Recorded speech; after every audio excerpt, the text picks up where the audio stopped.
Salut les Fox. Aujourd'hui on va voir une autre vidéo qui est un peu ancienne, que j'ai faite il y a un petit moment, que j'ai pas encore publiée.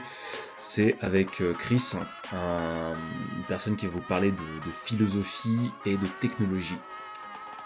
Il me dira ce que vous en pensez. Et j'arrive chez lui et je lui redemande qu'est-ce que tu fais dans la vie. Il me dit je bricole. Garçon propre sur lui, bien habillé, etc. Je lui dis mais tu bricoles quoi? Tout ce que je croyais de la vie, de la notion du travail, la valeur de l'effort, tout ça s'évapore finalement. Les études ne sont pas une fin en soi. Ça, je le dis bien haut et fort, c'est qu'aujourd'hui, l'IA n'est que le reflet de l'âme de l'homme. Il faut que des penseurs puissent se poser autour de la table, au même titre que des ingénieurs, au même titre que des banquiers, au même titre que des scientifiques, des avocats, etc.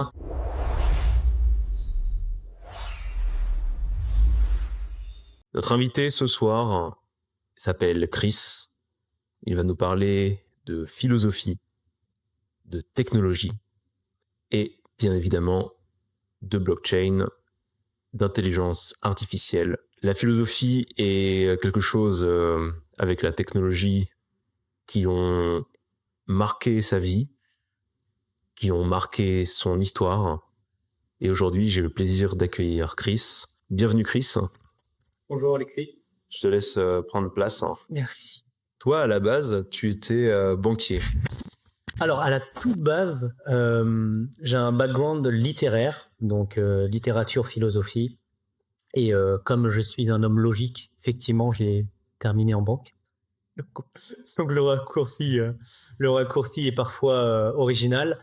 Mon dernier poste dans la matrice, comme j'aime à l'appeler, donc dans le monde des moldus, j'ai fini banquier d'affaires, donc dans une grande banque française à Paris. Et bon, on va développer le sujet, mais je me sentais quand même bien étouffé par ma cravate et j'avais dès la prise de poste des envies d'ailleurs. Et tu me poses les bonnes questions, je te donnerai effectivement tout le contenu de l'histoire du pourquoi j'ai quitté ce job. On est un peu comme le moment de Néo qui travaille dans sa boîte un peu étouffante avec les agents de la matrice et tu as rencontré un Morpheus qui t'a proposé de prendre une pilule. T'étais qui ce Morpheus? Magnifique. Alors, T'étais Satoshi. Satoshi a changé une partie de ma vie, effectivement. Bon, est-ce que j'étais Mr. Anderson? Je pense. Est-ce que je suis Néo? Je ne sais pas, ça serait bien trop. Tu es l'élu? Non. En 2020, je décide de partir en vacances et je vais résumer cette histoire rapidement. Je décide la veille de changer de place dans l'avion puisque, pour la petite histoire, même si peut-être tout le monde s'en foutra, je n'aime pas être côté hublot. Donc je change juste effectivement pour être côté passage. Et juste avant que l'avion décolle, donc je partais au Moyen-Orient en vacances, et il y a un homme qui arrive dans l'avion avec des lunettes fumées, une veste de costard, tête rigolote, etc. Et on s'assoit à côté de moi et me dit c'est bien là le vol pour Dubaï? Je dis oui, je crois. C'était Morpheus. C'est mon Morpheus. Et il me dit oui, ce que je te propose, c'est qu'on atterrit, voilà, tu prends mes coordonnées et puis on s'appelle et puis on va manger quelque chose sur Dubaï. Je dis avec grand plaisir. Et là, en fait, il sort de sa poche un téléphone à clapper en noir et blanc. Que je lui dis, est-ce que tu as Instagram? Bon, 2020, ce qui paraissait logique. Et en fait, il me sort un téléphone à clapper, il dit, je suis désolé, c'est le téléphone de ma mère, c'est un noir et blanc, j'ai pas Instagram, j'ai rien du tout. Donc, ce qu'on va faire, c'est que mon frère va arriver me chercher, tu prends ses réseaux et on se connecte. Ce qu'on fait, quelques jours après, il me recontacte, qui aurait pu ne pas arriver finalement, puisque des fois, en vacances, on rencontre des gens et on se dit, bon, on se revoit, et puis finalement, on se voit pas forcément. Il me recontacte, il me dit viens dîner avec nous, on va dans une certaine soirée, etc., etc. Et là, par leur intermédiaire, je rencontre un couple de Français qui eux-mêmes avaient été rencontrés sur un groupe sur Facebook de vacanciers à Dubaï. Donc la scène assez improbable. Et c'est cet homme-là qui est mon Morpheus, qui change ma vie. On passe les vacances, rien de spécial. Quelques semaines en retour à Paris, il m'appelle et il me dit ça te dirait de venir manger une pizza chez moi, etc. La fameuse pizza, effectivement. Et j'arrive chez lui et je lui redemande qu'est-ce que tu fais dans la vie? Il me dit je bricole. Garçon propre sur lui, bien habillé, etc. Je lui dis mais tu bricoles quoi? Qu'est-ce que tu bricoles? Oh, il me dit rien de spécial, je fais un peu de technologie, je fais un peu de crypto-monnaie. Bon, Il me dit, tu connais? Je dis, bah, t'es très loin, moi je suis banquier, attention, crypto-monnaie, Le mot interdit. t'es le mot à bannir. Chétan. T'es le chétan exactement total. Puis il me dit, bah écoute, si tu veux, il y a un lunch, alors je ne sais pas ce que c'était, lundi prochain, je viens chez toi, tu mets ton premier billet, même un billet quelconque, voilà, puis tu vois. Puis comme je suis d'une nature assez curieuse, je me dis, bah pourquoi pas. Et effectivement, euh, ce lundi change toute ma vie, puisqu'effectivement, j'investis mes premiers euros en crypto-monnaie. Effectivement, cet investissement me permet de complètement changer de cap, puisque bon, je ne veux pas faire tous les détails dans cette interview, mais effectivement, tout le paradigme de vie, toutes mes croyances, tout ce que je croyais de la vie, de la notion du travail, la valeur de l'effort, tout ça s'évapore finalement en quelques instants, et je m'enferme chez moi quelques jours tout seul pour réfléchir, penser, repenser ce qui m'est arrivé, et je quitte la banque.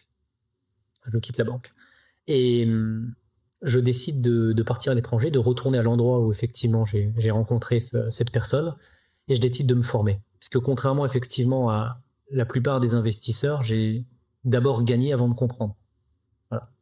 Plutôt rare effectivement dans ce milieu-là. Donc j'ai voulu vraiment comprendre, mais j'ai voulu comprendre pas que d'un point de vue analytique, pas que d'un point de vue financier, mais d'un point de vue humain, d'un point de vue interne, savoir quel était le process à faire aujourd'hui quand il nous arrive ce genre de choses. Donc je me suis connecté au monde et j'ai développé toute une réflexion justement sur l'intersection, l'émergence des nouvelles technologies via le prisme en fait philosophique et éthique. Donc on va sûrement s'interroger aujourd'hui sur quelle est la valeur du travail par rapport à la valeur de l'audace, quelle est la valeur la notion de travail par rapport à la chance, par rapport à être téméraire, par rapport à être ouvert d'esprit. Bref, c'est toute une réflexion que j'ai développée et c'est là où d'ailleurs on s'est rencontré Alexis. À Montpellier, le mois dernier, j'ai eu la chance de développer ma keynote, donc, qui s'appelle Philosophia, justement, qui lie les nouvelles technologies avec par le prisme philosophique. J'ai pu m'exprimer à la rencontre aussi de personnes qui ne sont pas forcément dans notre industrie, mais qui ont envie de comprendre, qui ont envie de discuter leur esprit, qui ont envie de s'ouvrir un peu à ce qui se fait, et surtout personnes qui pensent que tout ce qu'on peut vivre ici n'est pas une fatalité en soi. D'accord, il y a un autre côté du miroir. Je le pense, en tout cas pour moi, alors je suis soit le lapin qui a sauté dans le terrier, soit effectivement Mr. Anderson qui a franchi le cap via Morpheus. Mais en tout cas, j'ose croire qu'il y a quelque chose d'autre que la bien-pensance aussi, que ce système assez formaté faut faire des grandes études, il faut avoir un crédit, si tu n'as pas fait HEC, tu n'es personne. Moi, j'ai pas fait de grandes études, j'ai juste fait de modestes études, mais aujourd'hui, j'en suis très fier. Et, et pour ceux qui m'écoutent, vraiment, les études ne sont pas une fin en soi. Alors forcément, hein, c'est un bagage culturel, c'est très bien, ça peut vous donner une certaine stature, ça peut vous épanouir intrinsèquement. Des contacts aussi. Donner, voilà, des fois, vous pouvez acheter aussi votre réseau via certaines écoles, mais aujourd'hui, je pense que, pour ma part, hein, c'est que mon avis, la curiosité, l'ouverture d'esprit et surtout la remise en question, pour moi, sont des valeurs qui sont hautement plus importantes que la capacité intellectuelle culturelle. En fait, toi, tu avais dit que dans ta keynote que tu étais issu d'une famille relativement classe moyenne et que pour toi, donc dans cette, bon, il se trouve que moi aussi, je suis issu de cette classe sociale, hein, on va dire. On a eu dans notre éducation cette valeur travail. Le travail, si tu travailles pas, je fais un bisou à ma maman si jamais elle voit la vidéo. Le travail, enfin pour ma mère par exemple, j'imagine que pour tes parents c'était pareil. Le travail, c'est vraiment important. Se lever le matin, travailler, mettre de l'effort dans ce qu'on fait, c'est sûr, ça reste important. Hein. Je critique pas du tout ça. C'est simplement que c'est pas pour moi, c'est pas, enfin, en tant qu'entrepreneur et artiste encore pire. C'est pas une fin en soi en fait. Aujourd'hui, surtout aujourd'hui, à l'ère d'Internet et des intelligences artificielles, encore pire. On a des possibilités de gagner de l'argent sans travailler au sens où nos parents, nos grands-parents l'entendaient. C'est que pour toi, c'était même pour ta famille, ou Parce que toi, tu étais vraiment, comme tu disais, un peu le Mr. Anderson de la banque, où vraiment, tu étais dans ton truc. Oui, totalement. Pour faire un lien rapide avec la banque, on nous enfermait dans des petites certitudes. Vous êtes banquier, vous êtes des gens, vous êtes au cœur de la machine, vous faites ci, vous faites ça, vous êtes quelqu'un finalement. Et c'était là finalement Une petite fierté en Roblox Fun. Mais forcément, parce que pour moi, la réussite préalablement à tout ça, c'était de monter les échelons sociaux, c'était d'être cadre supérieur. Attention, Supérieur. et cadre supérieur, c'est-à-dire la personne qui avait le droit d'enlever sa cravate quand il venait au bureau. Non mais c'est pour la plaisanterie. Les chaussures aussi, non? Et ses chaussures, effectivement. Mais l'idée aujourd'hui, c'est que, une nouvelle fois, ce n'est que mon avis, messieurs, dames, ça n'engage que moi, mais je pense qu'il y a plein d'autres valeurs à explorer, plein d'autres belles choses, mais je ne critique absolument pas les gens qui veulent faire carrière en banque ou ailleurs, c'est très bien, et c'est pas du tout le sujet, mais pour moi, effectivement, le costume était un petit peu trop étriqué. Voilà, c'est ce qu'on peut dire. Et Ils sont pas, je coupe, mais ils sont pas très dégènes dans les banques. pas trop des gènes. C'est très conformiste, c'est très normé, corporate aussi. Et c'est comme ça. Il faut faire avec les règles du jeu. J'ai composé avec pendant quelques temps. C'est comme ça. Et ce que j'ai découvert aussi et ce que j'ai développé dans ma keynote, c'est aussi cet aspect de responsabilité que j'aimerais vraiment mettre en avant avec les personnes qui regarderont cette vidéo ou qui te suivent. C'est que j'ai découvert qu'en fait, nous devions être les porte-voix d'un message. Donc, je m'explique. Évangéliste, là. Bitcoin évangéliste. Non, pas forcément, mais c'est qu'aujourd'hui, il y a des personnes qui ont juste besoin d'un petit peu d'élan. Voilà. Il ne s'agit pas d'être un gourou, voilà, c'est juste un message. Il ne s'agit pas non plus d'habiter au Canada non plus. Pour les élans. Exactement. C'est pas forcément l'objectif, même si c'est votre rêve, vous pouvez y aller avec grand plaisir. Très beau pays. C'est un très beau pays, ce Canada, et les caribous ont une race.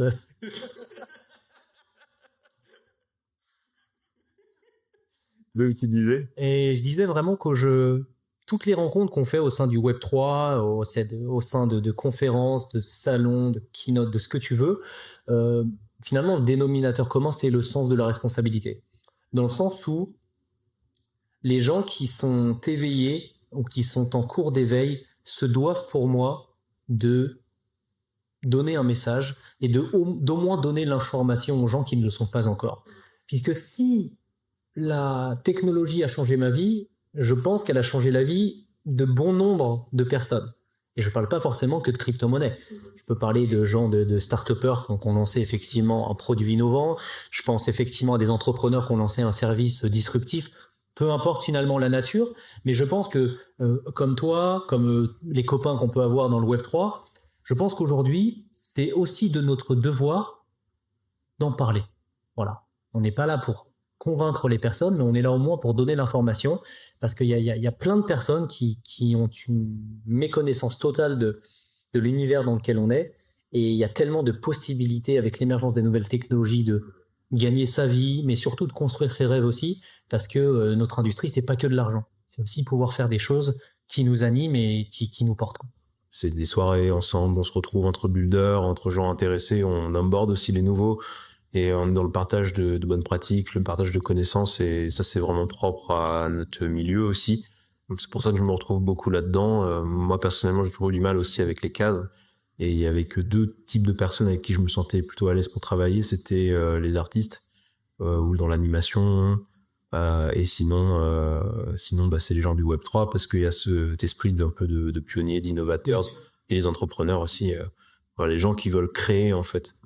Je pense qu'il y a une vraie bienveillance réelle, intacte et sincère dans notre industrie. Je retrouve pas l'individualisme, par exemple, de certains secteurs corporate que j'ai pu connaître par le passé, dont la banque. Je n'ai pas connu que la banque, donc j'ai une petite idée de ce qu'est le corporatisme. Donc pour moi, effectivement, comme on le fait là, voilà. On se rend compte, tu as la gentillesse de nous inviter sur ta chaîne, on fait notre interview, ça s'est fait naturellement, on se force pas à faire les choses, on se retrouve, on boit un café, et c'est ça que j'aime par-dessus tout. C'est effectivement ce côté bienveillant qu'on peut avoir les uns avec les autres, parce que si demain on a une opportunité, on va te la présenter. Bah tiens Alexis, on a quelqu'un de de notre industrie très très haut placé qui cherche un podcasteur, un youtubeur ou quoi, est-ce que voilà, donc c'est comme ça aussi que ça se passe. Et alors tout ça, n'oublions pas le fil conducteur, en ayant la conscience des choses. Et c'est pour ça qu'aujourd'hui je relie vraiment tout ce que je fais avec via le prisme philosophique, puisque je pense vraiment que la philosophie peut bâtir un pont entre la nouvelle technologie et la conscience universelle. Dans le sens où prendre de la hauteur sur les choses, prendre le sens de la responsabilité sur les choses, c'est un devoir. Parce qu'aujourd'hui, la nouvelle technologie, et on va parler de l'IA certainement avec toi aujourd'hui, l'IA aujourd'hui, je pense que si on fait un sondage dans la rue, là on sort à Paris, on interroge 100 personnes, il y a beaucoup de personnes qui vont être effrayées. Mais pas effrayées avec des connaissances factuelles ou des connaissances théoriques, mais juste parce que. Des a priori, en fait. Des a priori, parce qu'ils vont retourner dans la pop culture avec Terminator 2, Skynet, etc., etc. Et qu'aujourd'hui, il y a une vraie pédagogie, une vraie vulgarisation à avoir pour aussi ces personnes, parce que l'IA, et c'est vraiment ma thèse de base, l'IA, effectivement, est au service de l'homme. C'est-à-dire que l'IA doit être un outil d'optimisation, mais l'IA ne remplacera jamais les humains. Et ça, je le dis bien haut et fort, c'est qu'aujourd'hui, l'IA n'est que le reflet de l'âme de l'homme. Et oui, finalement, c'est qu'aujourd'hui, quand on fait une requête à ChatGPT, une requête à ChatGPT, elle se nourrit des requêtes précédentes, des prompts précédents, par exemple. Donc aujourd'hui, vraiment, le message que je veux vraiment laisser à ceux qui regarderont cette vidéo, aux millions de milliards de personnes qui regarderont cette vidéo, qu'aujourd'hui... Au multiverse. L'IA n'est pas une fin. L'IA est un outil, un autre service qui doit nous permettre de développer nos capacités intrinsèques.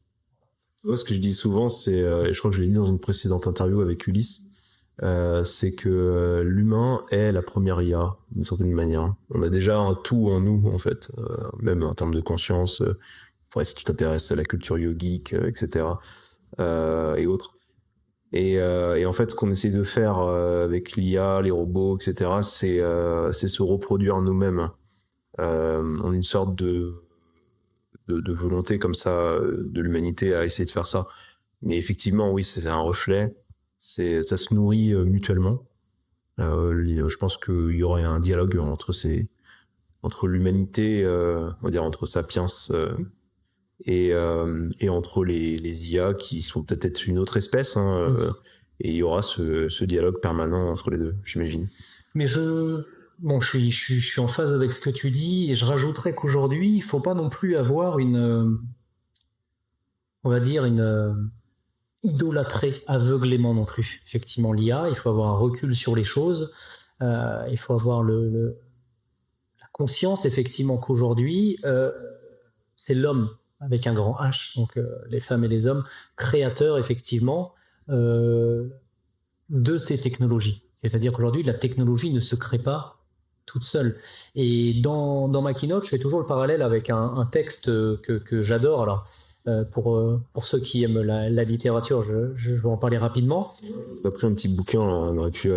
Je développe une partie d'un texte donc, qui est Candide ou l'optimisme de Voltaire, philosophe des Lumières au XVIIIe siècle, qui finalement, donc il y a trois personnages principaux, donc il y a Candide, il y a Martin et Pangloss qui est le tuteur de Candide, et en fait Pangloss il est une foi aveugle en la technologie, c'est-à-dire que pour lui ça va résoudre tous les problèmes, etc., mais il occulte l'idée que la technologie, au sein effectivement de l'œuvre littéraire, tue les populations, asservit les hommes, il y a des viols, il y a des meurtres, etc., etc. Je crois qu'aujourd'hui il y a certaines personnes qui peuvent être assimilées à des Pangloss, qui ont une foi aveugle. Voilà, on met des puces dans les cerveaux des hommes, on fait des trucs, on fait l'IA est une extension de la conscience de l'homme ou des choses comme ça. Moi, je dis attention. Et qu'aujourd'hui, il faut avoir un développement qui soit mesuré, qui doit être consistant, qui doit être conscient. Et c'est pour ça que je milite. On peut voir les nouvelles lois sur les technologies européennes. On peut parler de MICA, par exemple, qui est en train de réguler tout notre secteur. Combien de philosophes ont participé à cette commission ? Qui sont les philosophes qui ont participé à cette commission ? Aujourd'hui, j'ai l'impression que la loi occulte finalement de fait, de droit pour le coup, la présence effectivement d'une pensée philosophique là-dedans. Et je milite du coup pour ça. Donc si quelqu'un qui entend ce message, vraiment il faut que des penseurs puissent se poser autour de la table, au même titre que des ingénieurs, au même titre que des banquiers, au même titre que des scientifiques, des avocats, etc. Ils ont toute leur place. Voilà. Complètement, ouais. C'est déjà des idées qui sont évoquées par Yuval Noah Harari, en fait, dans son bouquin Sapiens. Il dit, en fait, que le métier de philosophe va être un métier d'avenir, contrairement à ce que tout le monde pense si on va en fac de philo, c'est genre, ah là là, tu vas finir prof, ou tu n'auras pas de métier, tu vas finir dans la rue. Mais en fait, non, on a besoin d'énormément de philosophes à notre époque, parce que, comme on l'a dit, science sans conscience n'est que ruine de l'homme. Et on développe beaucoup de technologies, mais on ne prend pas assez de recul sur ces technologies. On a besoin d'énormément de cette prise de recul et de conscience. Et c'est sûr que, en fait, peut-être que les gens qui pensent que c'est une extension de la conscience de l'homme, ils n'ont peut-être pas totalement compris ce que c'était la conscience de l'homme. Et c'est peut-être ça, c'est ce que dit, par exemple, il y a plein de maîtres qui disent ça, mais Sadhguru, par exemple, en parle dans ses vidéos. Il fait du YouTube, il a une chaîne YouTube aussi. En fait, c'est le seul sujet important en définitive, c'est la conscience. J'ai l'impression que la conscientisation des outils IA s'effectue après la création de ces outils IA. Et c'est, à mon sens, c'est là où le postulat il n'est pas le bon dès le départ. C'est qu'il faudrait d'abord réfléchir à ce que ça va impliquer aujourd'hui de créer un outil qui est capable de passer le barreau de médecine aux États-Unis, le barreau d'avocat, excusez-moi, et la fac de médecine aux États-Unis, et d'avoir les meilleurs résultats possibles. C'est ça, finalement, la question. C'est de se dire quel est l'impact par rapport aux gens qui vont travailler 5, 6, 7, 8 ans pour passer le même exercice. C'est-à-dire qu'aujourd'hui, en définitive, je suis un peu provocateur aussi, mais tous ces métiers-là, demain, partons du postulat où effectivement une base d'IA ingurgite, par exemple, le code civil et le code pénal. Si on rapproche cette connaissance avec,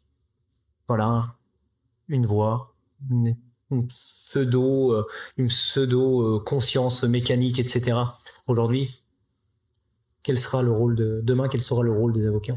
Pareil, le médecin aujourd'hui, si on est capable de calibrer des machines qui ont une précision d'action pour des chirurgies ou des choses comme ça. Pareil pour les pilotes, bref, tout le monde a compris le raisonnement. C'est qu'aujourd'hui, je pense qu'il y a un vrai recul à prendre sur les choses avant de les créer. L'idée, je suis pour l'innovation, mais bien évidemment, l'innovation a changé ma vie et changera encore la vie de millions de personnes. Mais aujourd'hui, est-ce qu'il ne serait pas bon de se poser autour d'une table avant de créer des choses? Parce qu'aujourd'hui, les moyens techniques, c'est pas le problème. Par contre, les outils de réflexion philosophique et éthique, c'est là où effectivement on est peut-être un peu limité aujourd'hui. De toute façon, en fait, ces outils changent tellement. On parle de l'IA et de la blockchain parce que ces deux technologies, elles fonctionnent ensemble. Peuvent pas être, elles sont vraiment liées, intrinsèquement liées. On peut pas. En fait, on est en train de vivre avec ces outils-là une évolution civilisationnelle.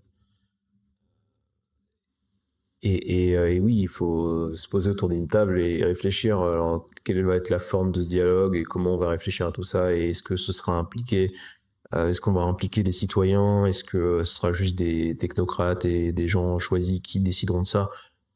Peut-être que ça peut être aussi fait par des référendums via la blockchain, plein de choses, on peut imaginer plein de choses. Mais on va se réinventer en termes de société et en termes de civilisation très vraisemblablement. Et là, d'ici 10-15 ans, je pense qu'on aura fait un shift total et on sera dans quelque chose qui n'a rien à voir avec ce qu'on a connu jusque-là en termes de civilisation et en termes de société, c'est sûr.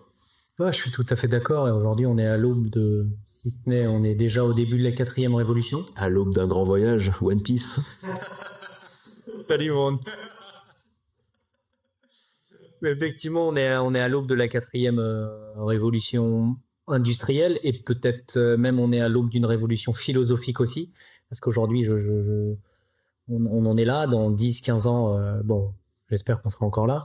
Mais en tout cas, effectivement, je pense que tout le système éducatif, tout le système de pensée, toute la thèse philosophique effectivement dans lequel on est, que ça soit la thèse capitalistique ou effectivement voilà, les tests politiques qu'on connaît aujourd'hui, je pense que via la technologie, il y a beaucoup de choses qui vont changer.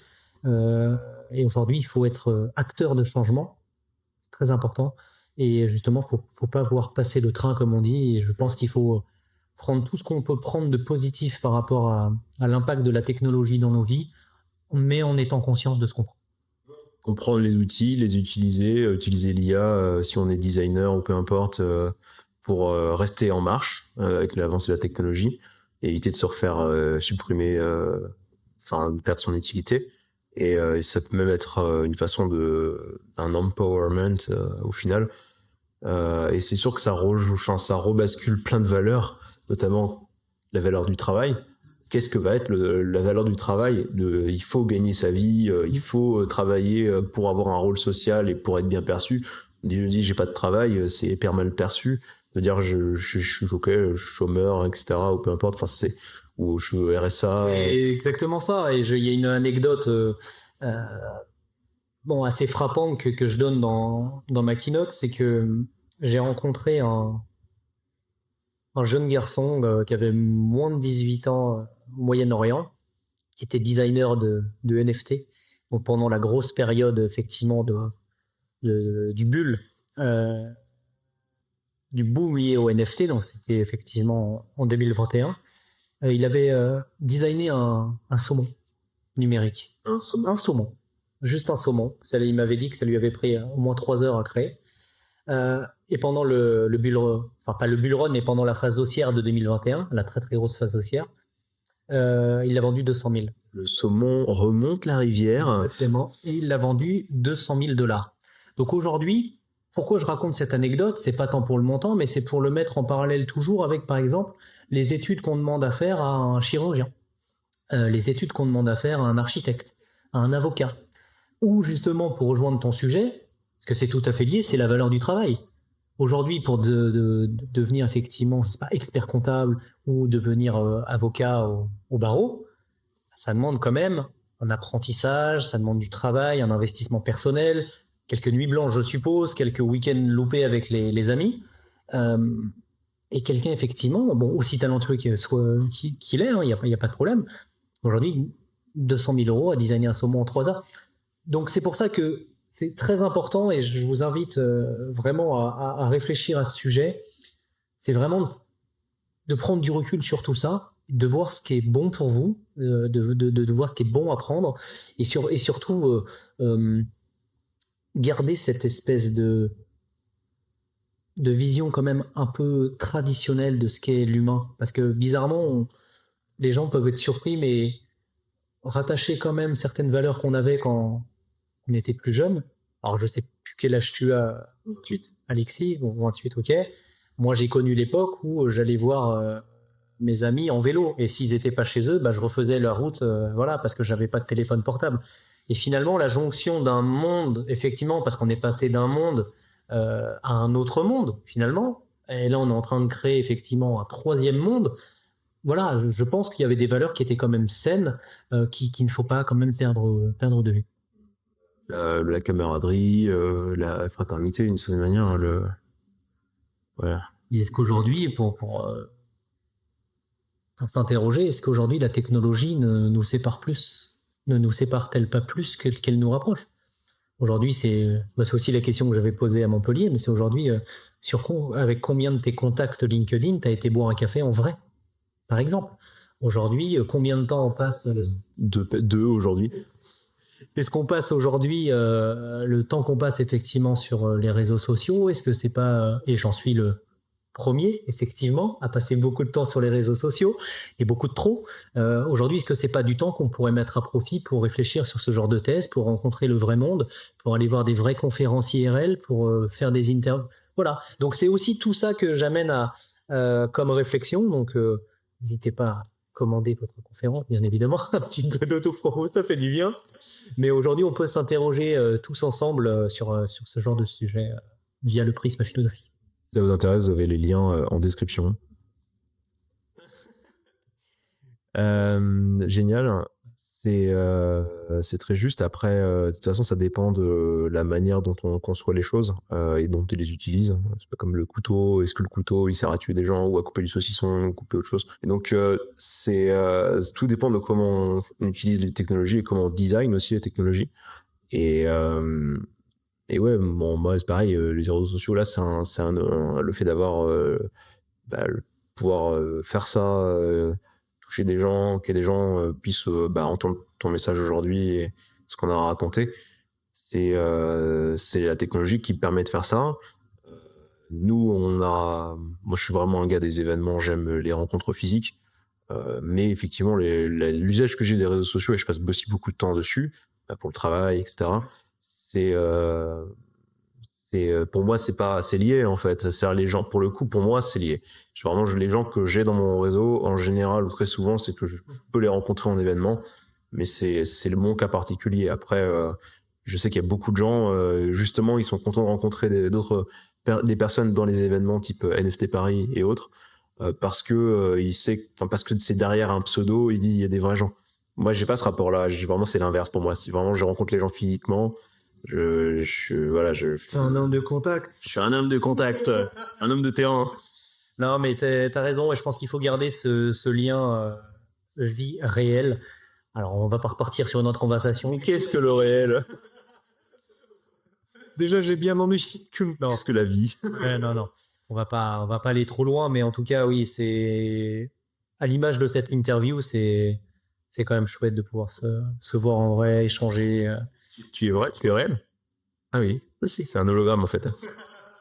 Et en tout cas, c'était super pour moi de faire cette interview avec toi. Plaisir partagé. Et donc, si jamais, si ça vous intéresse ce que tu fais en tant que conférencier? Exactement. N'hésitez pas à rajouter sur les réseaux sociaux. J'ai toute une keynote sur le lien qu'on peut faire entre les nouvelles technologies et la philosophie. Donc, n'hésitez pas à la commander. On va apprendre plein de choses ensemble. On va bien s'amuser. En tout cas, merci à toi pour ton accueil et de donner la parole aux penseurs libres. Yes.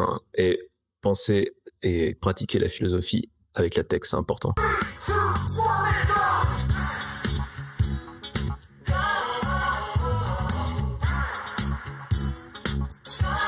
UAP.